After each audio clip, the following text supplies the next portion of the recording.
Hello, everyone, again. Welcome to our webinar. We're very excited for today's webinar. We are hosting one of our professors, Eduardo Escobedo, who is currently teaching International Business and Biodiversity course at SUMAS. Eduardo is a senior executive in the area of value chains, but I will let him introduce himself, and he will be talking about how to combine business with nature.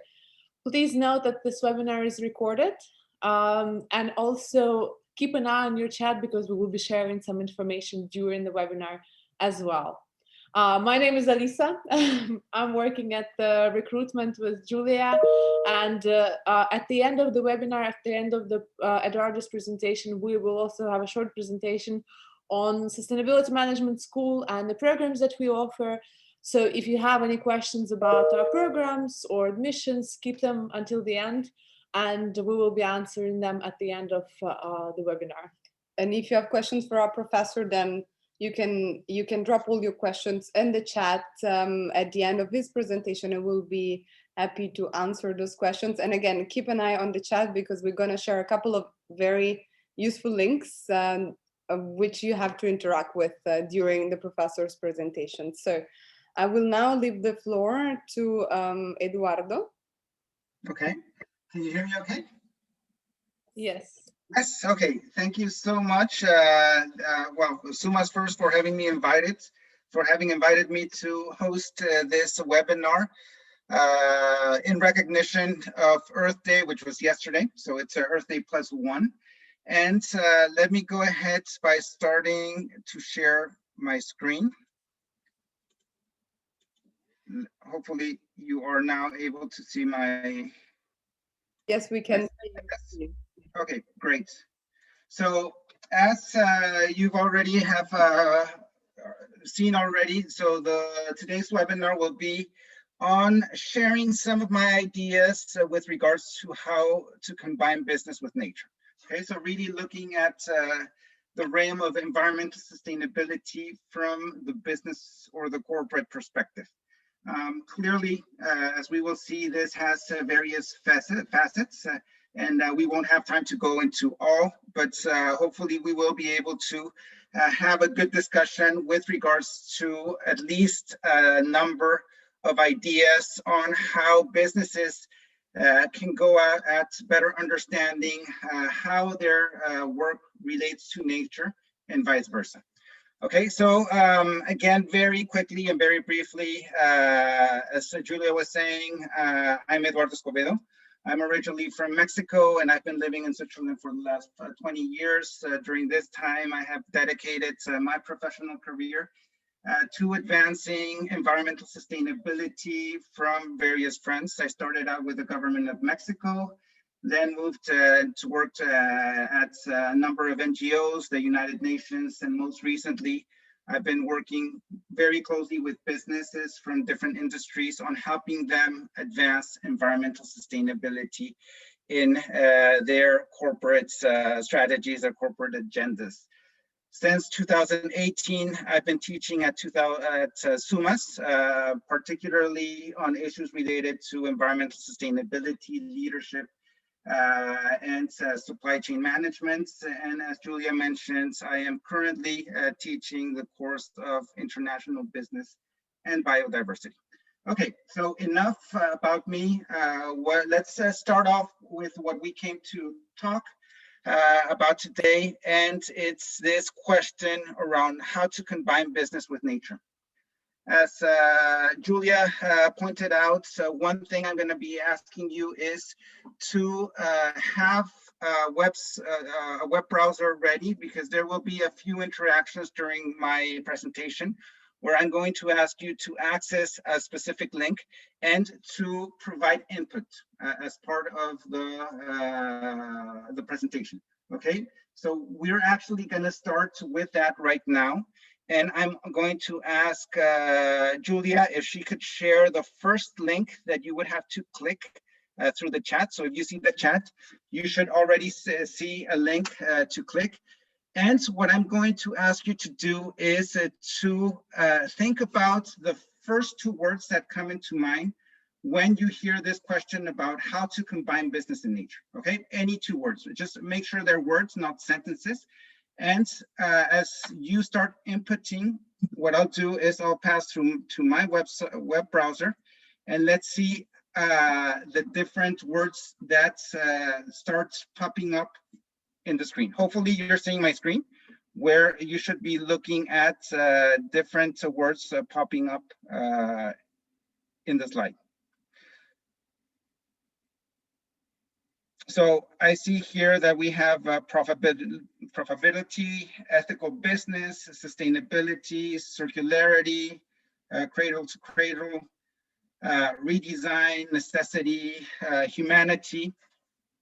Oh, this is great. So we have a lot of you participating. As I said, so I'm going to ask you to do this about 2 or 3 times. And it's great that we have so much participation, because as you can see right now, as hopefully, and Julia, if you could confirm that you are seeing my web browser where the words are appearing. Yes, we can see that. Okay, great. So my point here is that, as I said before, this is a very loaded question. So there are many facets to understanding how business can better combine with nature. There are many ways to do it. There's many methodologies, many tools. And as you can see here, with so many words in this kind of brainstorming that we've done very quickly, there are very many views out there. And many of them are necessary. Most of them are necessary. Most of them have a very specific impact on the way that people see business and nature and the relationship between them, and then how this basically translates to the strategies and the way that businesses are dealing with environmental sustainability. So as we will see today, there's you can see in front of your screens, there were a lot of words, a lot of different interpretations. Clearly, sustainability, circular economy, supply chain come out on top. But what I'm going to do today actually is, let me go back to my slides. And just a second, so I can put the slideshow on. And what I'm then going to be looking at is, I have chosen 2 words, and the 2 words I have chosen are awareness and perception. Now, again, I'm going to try to use these 2 words to help you better understand and navigate how these 2 words could be, in a way, navigation tool for businesses that are looking to better understand and assess what their relationship with nature is and how they are combining with nature, okay? So in this slide, what I want to share with you is this initial view. And in my experience, when I've been giving this type of classes and when I've been talking to many of business executives, and I ask them the question, how do you perceive nature? I think more than 90% of the people would choose images like the ones we have on the left-hand side of the screen. Okay, so here I'm pointing to kind of like a jungle, a tropical forest with a waterfall, a river. Here, clearly, we're looking at marine ecosystems with various species, the marine species, coral reefs, and so on and so forth. So in an initial point, clearly, most people have a perception of nature, of something around virgin nature, about forest, wetlands, and so on and so forth. And my goal, for instance, today and through the courses I give, is to help and complement that perception so that people understand that, yes, clearly nature is very related to the images on the left, but they're also very related to the images on the right. Why? Because we have nature all around us. So if we see these 2 pictures here, these 2 photographs, we see here an urban setting, and we see, for instance, a company like McDonald's, and we start looking at what McDonald's produces. So McDonald's produces beef, they produce breads, they have soft drinks, and so on and so forth. So all of this comes from nature, and somehow or other, it is found in the middle of the most urban areas. We can see this with clothing. People are wearing cotton, or wearing wool, or wearing leather, and so on and so forth. So the first thing I believe in being able to take a good step in understanding how business and nature relates or combine is really being able to further the perception that nature is not only found in virgin rainforest, that nature is all around us. And in order to really be able to manage and understand nature, we need to see how then nature interacts with our factories, with our boutiques, with our offices, and so on and so forth. Okay, so this is a first understanding of the importance of perception with regards to combining business and nature. And then here we ask this question of what then does the role of perception play in the actions? And we can see that very clearly from the business perspective and how this has evolved in time. So in front of you, I'm sharing with you the covers of 3 specific sustainability reports from the company Shell, which, as many of you know, is an oil and extractive company based in the Netherlands and in the UK. And so we can see what I'm saying here. If we look back 22, 23 years ago, we see that the idea of nature was, as I said, these images that were very much in the left-hand side of the previous slide. So we had this idea that nature, it was something that was protected, that we needed to protect, but people living in Paris and London and Shanghai basically saw that nature was very far away from them, okay? We see an evolution into what we see the annual report from just 2 years ago, where we're really talking about delivering an energy responsibly. So here we have a new concept where nature is not necessarily represented as the virgin wetlands or the virgin grasslands. It is really trying to then say, okay, how does this reflect within our companies, within our actions? How is nature found within the company, okay? So in this sense, we are looking at the role of perception as a first instance in understanding the combination. Now let's look at awareness. And when I'm thinking about awareness, I'm not thinking about this image of awareness raising where people come and say, oh yes, I know about sustainable development, it's economic, social, environmental. So it's really trying to go beyond that.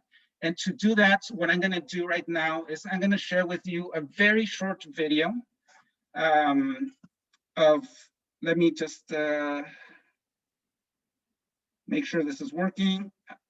A very short video of an awareness test, just to give you a better idea of what I'm currently talking about, okay? So hopefully you'll be able to see it and hear it appropriately. If you're not able to hear it, it's no big problem because everything that you need to know is also written on the screen, okay? So it's about a minute video. Please go ahead and pay attention and follow the instructions. This is an awareness test. How many passes does the team in white make? Go!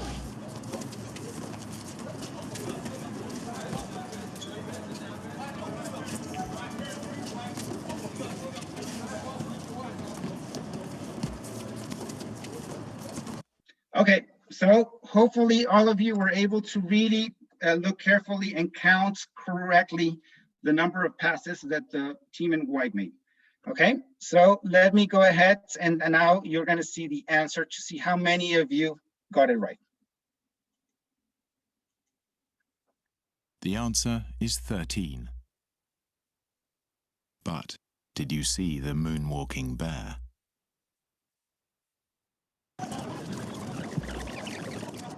Go!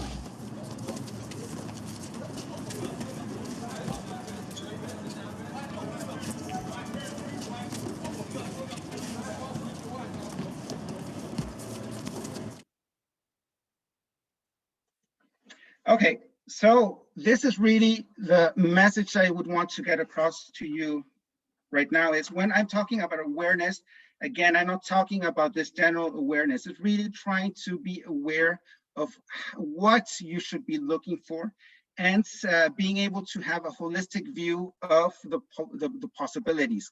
Why? Because we saw in this video, and unfortunately we were online, we're not able to further interact to really understand, how many of you did see the moonwalking bear, how many of you didn't. I can tell you that the first time I did this exercise, I didn't, okay? I counted correctly, but I didn't see the moonwalking bear. And I think that is what happens with the most people. And this is what I see very often in my experience in working with companies, in the sense that they try to focus on something they believe is the right direction. And sometimes because of having that narrow focus, they're really missing out on really understanding what the real relation is with nature, okay? So in this sense, what I want to then try to see how this takes place in the real life is, let's look at specific examples of what we have as companies, as people, to better understand and navigate the idea of a sustainable development, and particularly environmental sustainability.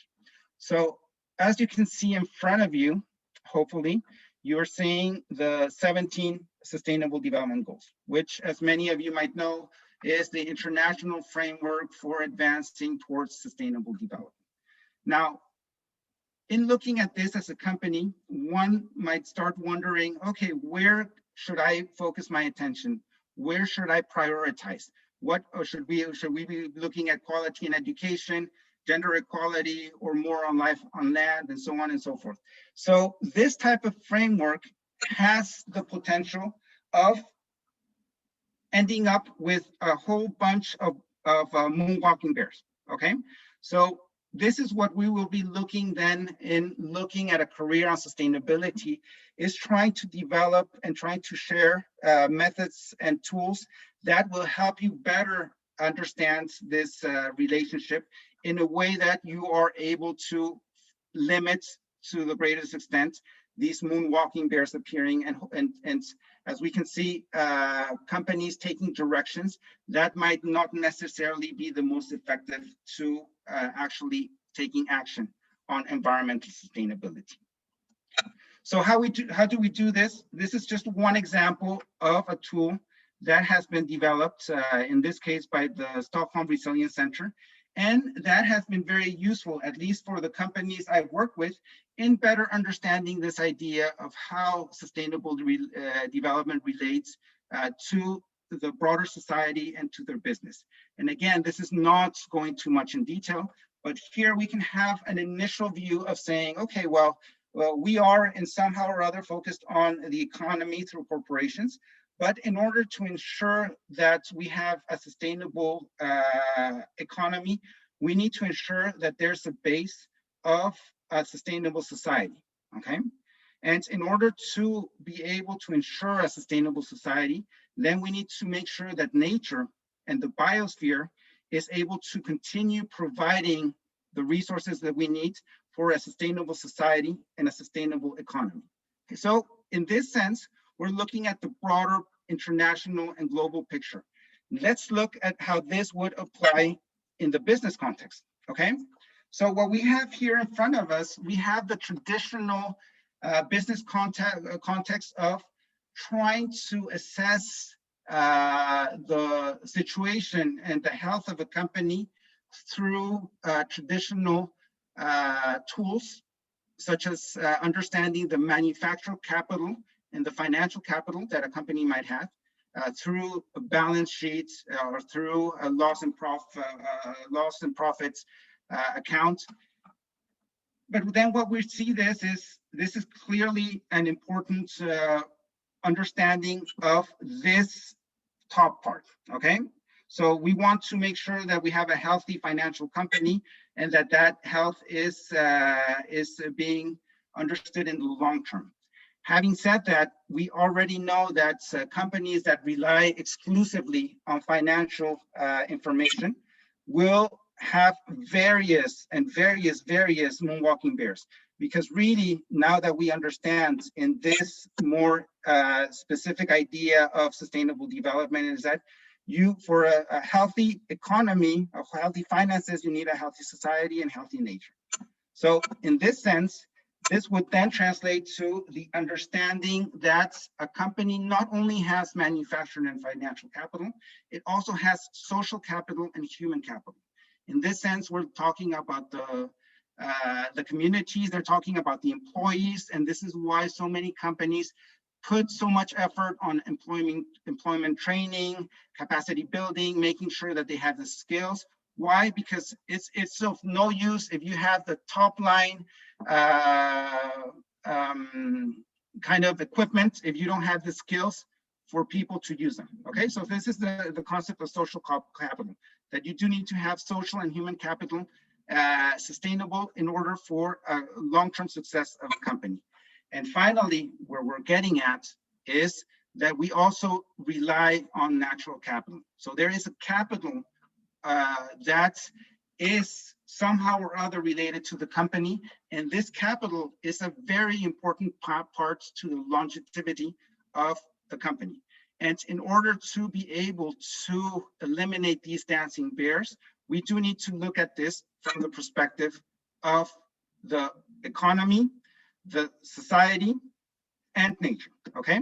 So with this idea of improved awareness and shared perception between sustainable development and the typical business language, we're able to take a first step in better understanding how business can better combine with nature, okay? So hopefully up until now, everything is clear, because now what I'm gonna do very quickly in the 15 minutes that we have remaining for this presentation is I'm going to go through two ideas of how companies are able to better understand how to translate their priorities in areas where it really makes sense from nature's perspective and from the company's perspective. Why is that? Well, first of all, is because if you want to come up with a business case for action, so why do business have to care about nature? And this is the major question that all companies need to respond in order to decide to what extent they are going to engage in this area. And what I usually tell businesses is that the reason why all businesses should care and should act on nature, sustainable use and conservation is that because all businesses, no matter in what industry, whether it's services, whether it's manufacturing and so on and so forth, they all rely and depend on their natural capital. There's no exceptions to that. At the same time, through their actions, they also impact their natural capital. Okay, so we have this kind of cyclical correlation as you're looking in the slides. And this correlation then creates risks and or opportunities for the business. Clearly, if you're heavily dependent on nature and you're negative impacting your capital, that will result in various risks for your business. On the other hand, if you are sustainably managing your natural capital, or you have market opportunities or financing opportunities because of the actions, that then creates these opportunities, okay? And what I'm getting at through kind of this flow of logic of this webinar is that you will need perception and awareness to really understand the importance of managing these risks and opportunities from the business context. And in order to do that, clearly you will need this understanding of natural capital and to what we can do with a good assessment of the natural capital. So again, as I was saying, in the next 10 minutes, what I'm going to be doing is I'm going to be sharing you two examples of tools that companies use and are more and more using to be able to get an image like you have in front of you, where you're able to fully understand the impacts and dependencies that a company can have with regards to its natural capital, translate that into the risks and opportunities, and being able to assess cost and benefits. And again, we're talking about very, very traditional business terms, but that is also quite needed to be able to really get your message across to the different decision makers in the corporate context. Okay, so let's start with the first one very quickly. And a good place to begin is by assessing the materiality of the more general issues. Now, what does materiality mean? It basically means assessing the importance, but it goes a bit further and just than importance, because what you're trying to do is you're trying to assess the importance of at least two different variables. As we have in front of you, which is the one used by the Global Reporting Initiative as an example, and this is to be able to assess materiality with regards to reporting on environmental sustainability, for instance. We see that we're trying to assess the importance of the influence that specific issues have on stakeholder assessment and decisions versus the impact, whether it's economic, social, and environmental impact of these issues, okay? So let's look very quickly at an example of this. And I'm sharing with you the example of the materiality assessment of NH Hotels, which is a global hotel chain. And we can see here that they undertook this materiality assessment. And through the materiality assessment, they found that, and here I've circled the ones that deal with environmental sustainability. They believe that, for instance, climate change, so fighting climate change is of key relevance for the stakeholders, and it is of high importance for their company, but not the highest, okay? We can see that in terms also of energy and energy efficiency, and where we see here that there's a kind of a medium or importance for stakeholders and a medium importance for the company is issues like waste management and circular economy. Again, this is an exercise that NH Hotels undertook to better understand where their materiality lies with regards to broader sustainability issues. And again, I've highlighted the environmental ones, but you can also see the ones that deal with society, the governance, and other important issues related to NH Hotels, okay? So there's this then idea of trying to place this importance with regards to two variables as a way of better understanding what are the real issues of materiality for a company. So let's try to go and do kind of, even if it's an informal, let's do an informal exercise around this. Now, if Julia, if you can share then the second link, and I'll ask you again to click on the link and like the past time, to be able to respond. What we're going to be looking at right now is I'm going to be asked, so Unilever have highlighted these 5 issues as important issues, as material issues. So sourcing, climate change, biodiversity, packaging waste, and water, okay? So what I'm going to ask you to do, if you're doing it right now, is from a scale 1 to 10, and this is your personal view, so there's no right or wrong answer. How would you assess, how do you think for a company like Unilever, so a diversified group of many brands, what do you think would be the importance for stakeholders of Unilever versus its business importance, okay? So you're to rank 1 to 10 for each of these 2 variables for each of these issues. Hopefully you're starting to do that and it's clear. And what I'm going to do is I'm going to pause for you to be able to respond to that. And I'm going to start sharing the link.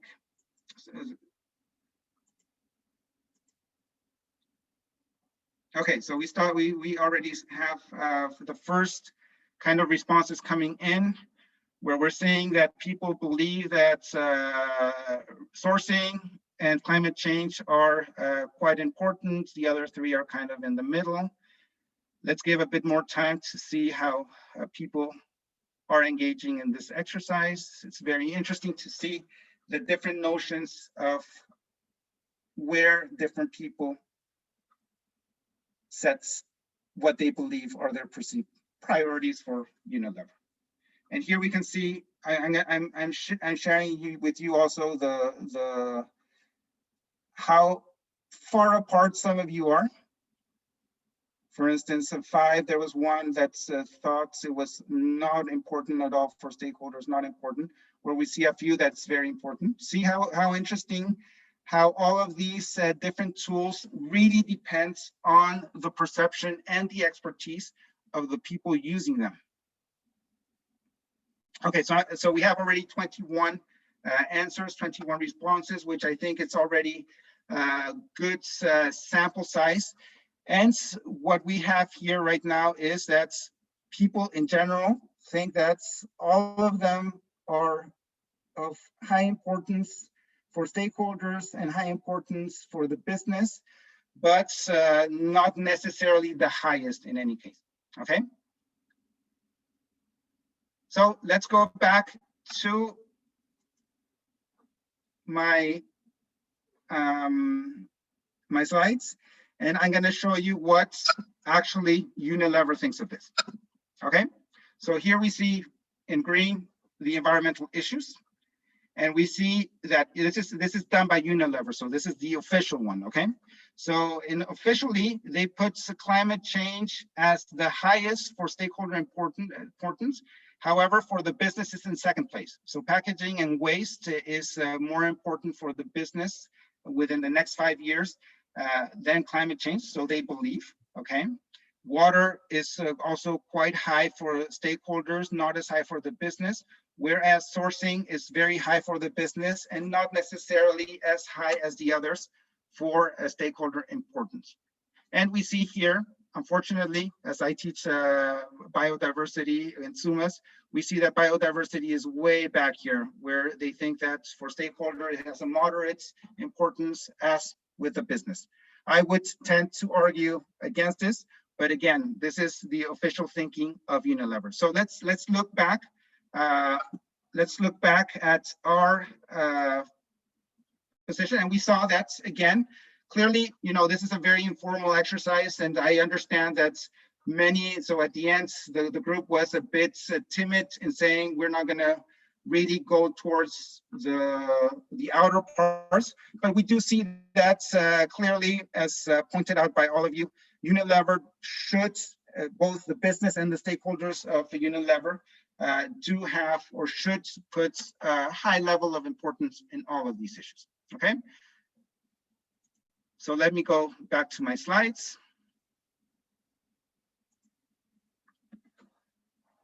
Okay, so here you're looking at a first tool that many companies use as an initial step to try to kind of understand how their business really combines with nature from an effective and an efficient sense. You know, so not only looking at, yes, we should help and give money to save the panda bears or the elephants. So this is really an exercise where you do need to really think of nature, not only in terms of the African savannas or the Mongolia grasslands, but you do really need to think of it, okay, how does this affect my business? How is this present within the products or the services that we produce? How is this present in the livelihoods of our employees, in the livelihoods of our communities? Because all of this, at the end of the day, will affect business and will affect the bottom line of business, okay?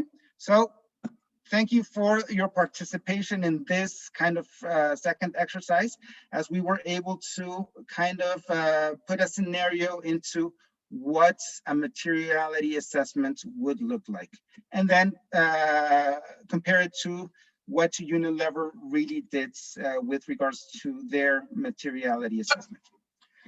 The second type of tool that many businesses use, even some services industries, is the supply or value chain assessment. Why? Because it is understood that when we're talking about natural capital, it is, particularly in an international and globalized world, the capital and the natural capital that we use to produce our services or our products, it is not just within one company. This is spread out through a vast number of companies involved in supply chains, so through suppliers, through outsourcing, clients, so through outsourcing entities, through supports, whether it's PR or advertising, or through the final consumer. And so this is why we're looking at this concept of sustainable lifestyles. And thus, in order to, again, take another more detailed understanding of the how to combine business and nature, many companies undertake what we call then the supply and value chain assessment.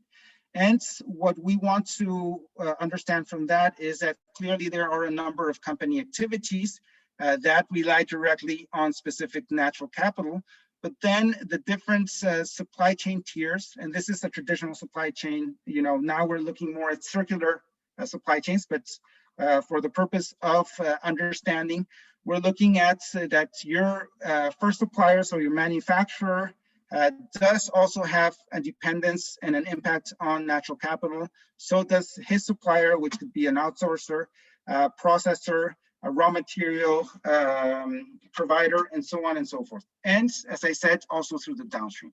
So the idea with a value chain assessment is to be able to really then understand with the key environmental issues that we've highlighted through materiality, is then how do these play out throughout the supply chain, okay?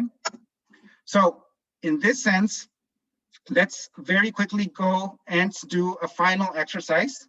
And it's a scenario of trying to also be able to understand where you would put the importance or so the impact and dependency on a specific issue with regards to the position in their value chain.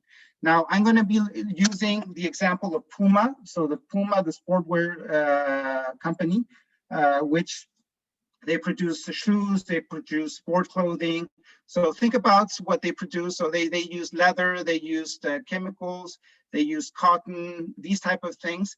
And in the exercise and in the link that you've hopefully are clicking with, what I'm asking you to do is to assess what you think is the importance. So here it is. So on the scale from 1 to 5, to rank the level of impact you believe each supplier on Puma's supply chain has with relation to water issues. Okay, so we're talking about water, and what you're trying to do is to determine whether Puma has a very high or low impact on water, whether the manufacturing parts have a high or low, whether the outsourcing, and so outsourcing means, for instance, the beading and so on and so forth, whether the processing or the raw material. Okay, so now I'm going to be quiet and let you think about this and let you respond to the exercise. And as I did with the other times, I'm going to be showing how these come up with regards to what you are responding to. Okay, so once you finish responding, you can come back to the presentation and you'll see how this is moving depending on your opinions on where the largest impacts on Puma's supply chain stand with regards to water. Okay, so I'm going to give you just a couple more seconds as I see that there's already quite a good number of participations. And what we see here is that people think that out of the whole value chain, Puma itself as a company has the lowest impact on water. And that the impact is more distributed in other areas within their supply chain. So I'm going to go back really quickly to my presentation, and here you'll see what the real assessment took. So in terms of water, as is indicated, yes, so Puma has a very low impact, manufacturing a bit larger, but still low. And we really see that the largest impacts are at the beginning of the supply chain. Here, just for your information, this was undertaken by several other issues. So climate change, so greenhouse gas emission, biodiversity, pollution, and waste. And thus, what this is telling me is that Puma might not necessarily need to focus very much on the actions with regards to their own company, but more on stakeholder engagement throughout the supply chain in order to really tackle and understand this combination. And at the end of the day, so this is again one of my last slides, what we want to do with this is it might look a bit complex, but after undertaking this and many other tools, what you really want to do is come up with something like this. A map that really shows you where your dependencies and impacts on natural capital is, how those translates to risk and opportunity, and hopefully that will give you the adequate answers to really understand how your business combines with nature. Okay, so at the end of the day, my main message here as kind of one small piece in the large facet of answering this question is that awareness and perception done in the right way are key to understanding how business combines with nature, and understanding not only from the typical perception of nature, but also understanding that nature is all around us, is part of the processes and the products and services that any company provides. Okay, so I hope I was within the time limits. Thank you so much for your attention, and I'll give the floor back to my colleagues at SUMAS. Thank you very much, Professor. I'm happy to check if there are any questions for the professor regarding his presentation and maybe what he teaches at SUMAS.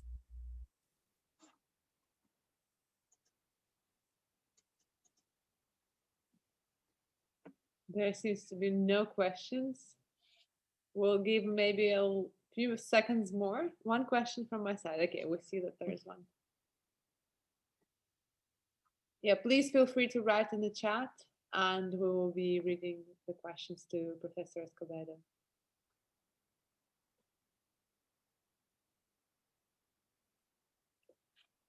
What is your opinion on greenwashing? Okay, so my opinion on greenwashing is, I have two kind of opposing perspectives on that. The first one, I think it's really real. And I think that's, unfortunately, we find it more often than not. People might think not, but I do think that a lot of what is being kind of communicated could fall within the realm of greenwashing. It really depends how you describe greenwashing, because there's different kind of magnitudes of greenwashing. So I do think that it's real. And I think that this is the two opposing kind of perceptions. First is I do think that there's unfortunately companies that are greenwashing, and they're doing it because they know they're greenwashing. So they're really lying to the public. And fortunately, this type of companies is becoming less and less. Okay, so this is decreasing. Having said that, I go back to what I've just kind of talked about. There are so many others that are not necessarily wanting to greenwash, but they just haven't really understood what's the real relation with nature is. So they might be communicating on things which might be good, but might not necessarily deal with what their company is really doing, what their impacts and dependencies are. So I also take this as greenwashing, and unfortunately, I think this happens very, very often. Thank you, Professor Escobedo. There is a question about the hospitality industry, but I would invite you to participate in our webinars that are specifically targeted on sustainable hospitality with other professors that are also specialists in the hospitality industry, and you can answer the questions related to the hospitality industry. And now another question for Professor Escobedo: how can we motivate a business to be sustainable if it is not profitable for them? Okay, well, I think that this is what we want to teach to these type of courses. So I would not think of any company that could really say we're not going to deal with it because it's not profitable for us. And I think this is just a question of short versus long term. Clearly, if you're looking at trying to put together your quarterly balance sheets or your quarterly profit and loss, you will find it very difficult to find the profitability in 3 months. Having said that, when we're looking at longer term perspective, clearly I would say that no business can be long-term profitable without acting on its natural capital. That's just a fact. And again, I don't think that there's any industry, there's no exception to that. Thank you. There's another question about business sustainability and luxury sector. Again, we have specific webinars that are related to fashion and luxury. So I would invite you to participate in those. Next. I saw just, sorry, I saw one which deals with biodiversity, which is my area. So basically the question is, are larger companies aware of supporting biodiversity or more SMEs? So I think that's, it's really difficult to say one or the other because as I said, so biodiversity is a very geographically focused type of action. So any large company will need SMEs to act on biodiversity. In this sense, I think both are, there's a growing awareness of supporting biodiversity, but it's nowhere at the level of climate change. It's still, you know, it's still very questionable for many companies, whether it's larger or smaller. And clearly there are a number of complexities with regards to that issue that make it a bit more difficult to understand. Thank you very much, Professor. Do we have time to answer another question? I think it's more you than me that. Yes, We sure. have still 4 minutes. So how seriously are companies taking net zero? What are the incentives?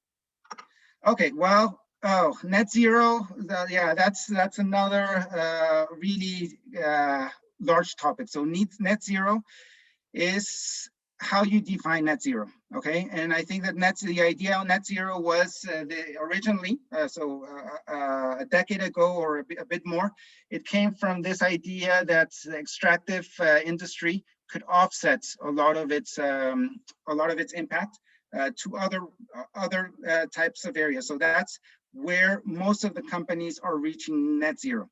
I think that there's a lot of advancements with this idea of saying, if we can offset, we can reach net zero. I think if we're looking at defining net zero at really reducing close to zero the potential impacts or being able to directly enhance positive impacts, I think that that is a bit, there's a lot more to work on with companies. Thank you. Another question we received. Please comment on the European Commission Recovery and Resilience Facility and the way this will change business in Europe mid to long term. Okay, so sorry, I unfortunately don't think I know enough about that to provide an informed comment. Okay, thank you, Professor Escobedo. Another one, let me know if this one sounds good to you. When it comes to finding a balance between business and nature, where does the production of luxury goods and services fit? So where does the production of of luxury goods and okay. services fit? Well, I think that's for luxury and the luxury sector in terms of looking at the production, because one thing is the production, one is services, but in any case, I think the big opportunity for the luxury industry is that in essence, they deal with lower quantities and more quality, which is an important starting point to reach this balance. And secondly, they have good margins to be able to really undertake serious actions. So where does the balance lie? I always say that the balance lies where you are not basically taking more from nature than nature can provide you. I think, and it's easier said than done because this is where then all the scientific kind of calculations come in to really understanding where that fine line is. But logically, it is where you are able to take resources in lesser extent that does not go beyond the nature's capacity to provide. Thank you. And I think the last question that we have time for, we have still 30 seconds. Are supply chain partners all willing to share data to conduct the value chain assessment? How to ensure that collected data is correct? Is there a standard way to report data and ensure consistency? Okay, so that is a lot of questions into one, but okay, let's start with the first. This is where stakeholder engagement strategies are key. Okay, so because engaging your supply chain is one of the most difficult things that companies have to do. Even large companies that completely have the power relation with regards to their supply chain. And the question basically points to answering itself. One of the most complicated things is on data. So in my experience, so this is my personal experience, is unfortunately not, on more occasions than not, suppliers are still reluctant to share data. It's not, let's just share data for the, so this is something that, again, through tools and methodologies and stakeholder engagement, you could navigate, and you do need this data. Secondly, is the other part of the question, are there data sets, are there data standards, are there information type of, and also, unfortunately, the answer to the question is not very often. So this is very difficult because one company in the supply chain deals with data in a way which is completely different to the other, and thus makes analyzing and extracting actual decisions from this type of data very difficult. But things are moving along, so I don't want to just put the gloomy perspective. There are so many institutions working on this, and we've seen in the last few years such a big advancement on that.